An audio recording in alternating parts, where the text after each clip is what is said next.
Isao, a reforma judicial no México foi aprovada, os juízes passam, portanto, a voto popular.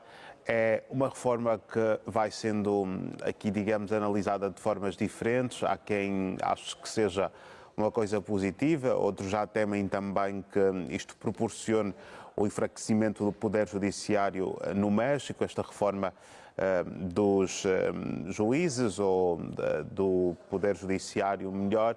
Mas, na tua opinião, o que é que exatamente acaba aqui por proporcionar toda esta reforma? É uma reforma daquelas que mudam o curso dos regimes políticos atuais. Não é? É o primeiro país do mundo que autoriza que os seus juízes sejam eleitos, e eleitos pelo povo, e não mais nomeados pelo Presidente da República em concorrência com o Parlamento. É quase o que faltava para completar eh, o caráter democrático dos regimes políticos assentes na soberania popular, não é? Porque basta ver, o Presidente da República é eleito pelo povo, em alguns casos pelo voto direto, em outros casos pelo voto indireto. O mesmo se passa com os parlamentares, que são eleitos pelo povo, o voto direito, regra geral. Nos casos em que o Presidente da República detém, inclusive, a maioria no Parlamento, esses juízes acabam por vir de uma só força política. E, claro que não foi essa lógica que terá ditado nessa lei, nessa reforma de justiça no México, mas a acontecer e vai acontecer, será pela primeira vez que na história da democracia, enquanto regime de organização do poder popular e não só, um Estado permite que os seus cidadãos elejam também os juízes de todos os níveis do poder judicial da sua democracia. Agora, o que levou, segundo notas, o governo do México, do presidente Obrador, a levar a cabo essa reforma é porque ele entendia que o sistema judicial estava corrupto, fragilizado, infiltrado por, imaginemos, enfim, vários interesses corporativos que não sou, e que precisava devolver o controle deste poder às mãos do detentor da soberania popular, da soberania do Estado, que é o povo. Os que contestam dizendo que, ao acontecer isto, estes juízes a serem eleitos pelo povo minariam o princípio da independência do poder judicial. Mas a questão é como é que um juiz eleito pelo povo mina a independência do poder judicial. Pelo contrário, reforça, não é, a independência deste poder junto de outros órgãos do poder do Estado, que no caso o Presidente da República e os parlamentares e também outros tipos de poder infraestadual, superestadual. É uma reforma importante que, nessa altura, ainda não está a gerar consenso da parte de algumas franjas da sociedade mexicana, sobretudo alguns estudantes e também alguns trabalhadores do Ministério Público, e não só, mas é uma reforma significativa, histórica, que eventualmente levará a que outros estados do mundo também façam o mesmo, porque os juízes, enquanto servidores da justiça do povo, não podem também estar no cafrique, diga-se, dos detentores do poder executivo e dos seus alinhamentos político-ideológicos, né? Porque isso também fragiliza, em alguns casos, em muitos casos até, a própria deliberação da justiça pública em benefício da sociedade, em benefício do povo. É uma forma importante e oxalá que outras sociedades do mundo, outras democracias do mundo façam o mesmo, porque vem completar o ciclo de eleição direta de todos os órgãos do poder, dos três órgãos do poder do Estado moderno, assente na separação dos poderes entre o legislativo, o executivo e o judiciário. Certo.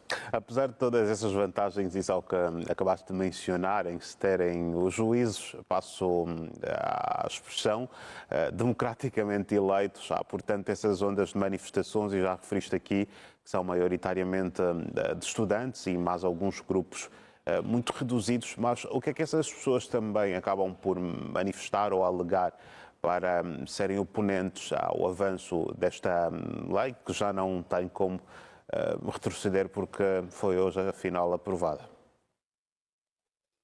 A lógica das manifestações é que nem sempre os que dão cara são as que as promovem, não é? Existem interesses por detrás dessas manifestações.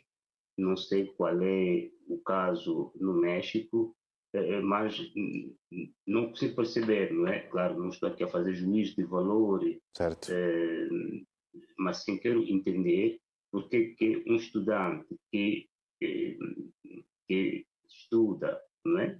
Um estudante inscrito numa faculdade de leis se oponha a que o juiz seja eleito, espera que o juiz seja nomeado, sabendo ele que quando o juiz é nomeado, fica, não é, ligado a uma certa ideologia, ou deve obedecer, quer queira, quer não, a uma linha política do partido que o nomeou, não é?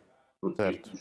os juízes não caem do céu, não é? Eles seguem, muitas vezes, as linhas políticas dos partidos que os nomeiam. Isto é uma fragilidade à própria democracia, não é? Quer dizer que o juiz não está ali para servir o interesse da sociedade, mas sim para cumprir, diga-se, com alguns dictates das maiorias parlamentares ou das maiorias presidencialistas em dadas sociedades. Daí que não vejo o sentido desta manifestação contrária. Até porque pode ser até que as manifestações sejam lógicas, mas a justificação utilizada, como por exemplo, que a nomeação desses juízes periga a independência deles, não faz sentido algum. Pelo contrário, eles têm a maior independência porque não vão responder aos dictados, senão as vontades populares, que por sua vez estão circunscritas na Constituição.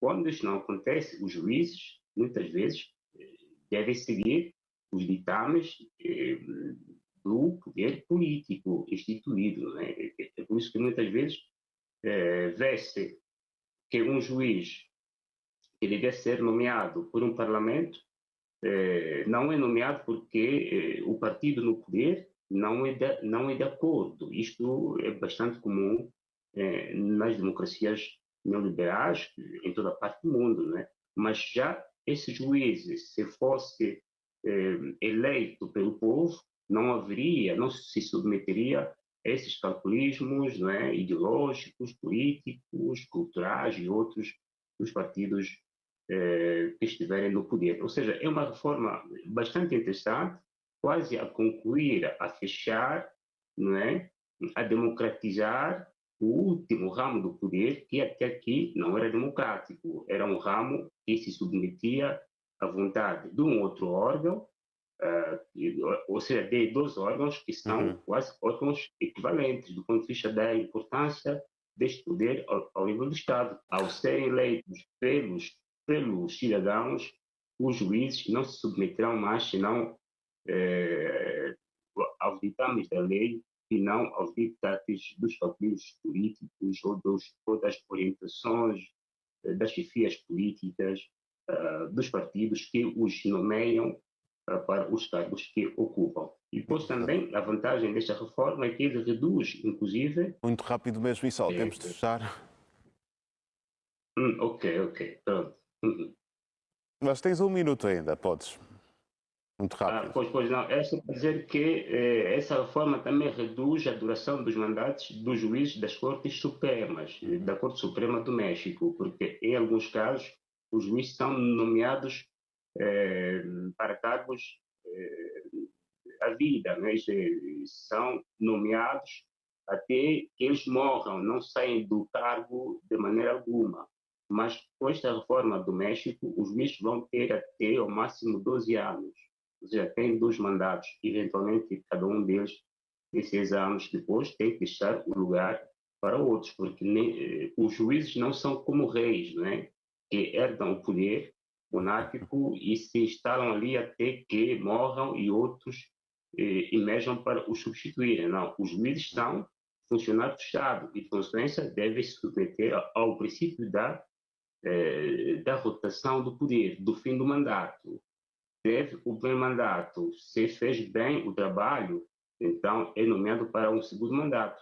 Se não fez bem, se não cumpriu com os quesitos da lei e da vontade popular, então o seu mandato termina ali. Isto é democracia pura, não é? É democracia popular que deve vigorar, bem que alguns Estados que são tendencialmente de democracias neoliberais, né, que estão a criticar essa reforma, porque não estão a entender o princípio da democracia popular, quase democracia direta, que é a verdadeira democracia